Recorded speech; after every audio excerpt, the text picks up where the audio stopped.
Hi. In my presentation, I'm going to talk about the heterogeneity of the poetic structures used in Call Us What We Carry, written by Joe Biden's inaugural poet, Amanda Gorman.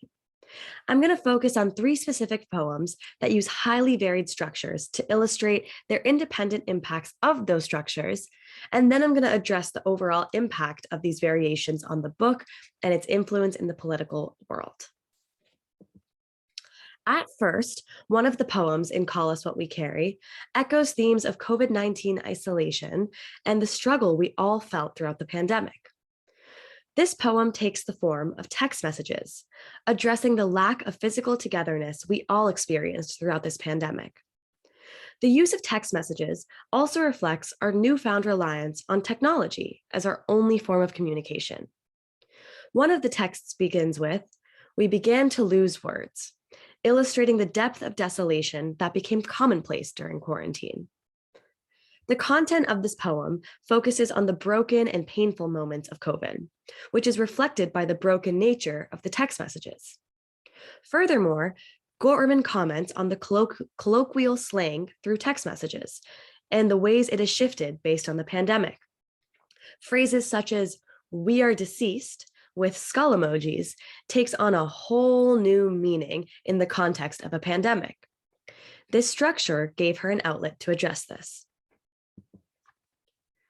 This poem, Alarum, focuses on climate change and the impending extinctions of pretty much everything, including humankind.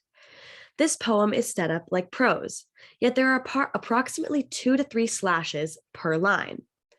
These slashes are symbolic of the jarring nature of climate change and the ways in which continuity is dwindling. It emphasizes the separation between people, ideologies, and efforts to minimize climate change. This poem illustrates yet another poetic structure used by Gorman in this book, strengthening my argument about Gorman's use of heterogeneity in the book. The content of this third poem is deeply rooted in historical context, especially with regards to the COVID-19 pandemic, structural racism, and the growth that needs to occur for the United States to become a just country. The structure of this poem mirrors that of a newspaper article. It addresses the Spanish influenza, the Chinese Exclusion Act, and the development of structural racism through a historical lens. This poem resembles a front cover newsletter. And within the poem, it is clear that Gorman is screaming for America to pay attention to these histories. She is begging for us to listen, which is highly related to the poem structure. In an interview with Clint Smith, Amanda Gorman speaks about the reasons for including such variation of form within this book. She mostly accredits her speech impediment as a child, claiming it forced her to find new and fun and creative ways of communicating.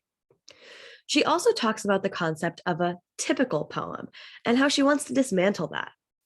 Poetry and language are tools to communicate that should be played around with to illustrate and to show a political theme. In Kellaway's and Young's reviews of the book, both authors speak about the variety of structure and tone within the book. Young speaks about the different types of poems, including strong and weak, short and long. Kellaway talks about the poems that fit into different images and shapes, producing another version of difference. The three poems I spoke about earlier reflect this heterogeneity, which causes a sense of discombobulation and jarringness for the reader. This inconsistency reflects the state of the world right now, which is exactly what Gorman is addressing in the book.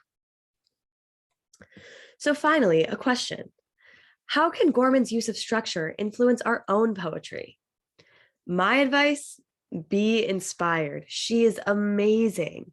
When thinking about poetry collections, I often think about poems that have either the same structure, same theme, or same format. That doesn't have to be true. In our final portfolios for this class, let's include redacted poems and poems with visuals and prose poems and poems with structures we haven't even envisioned yet. And most of all, let's make it meaningful. Let's make it all be cohesive, but maybe in a way that we didn't necessarily think about to begin with.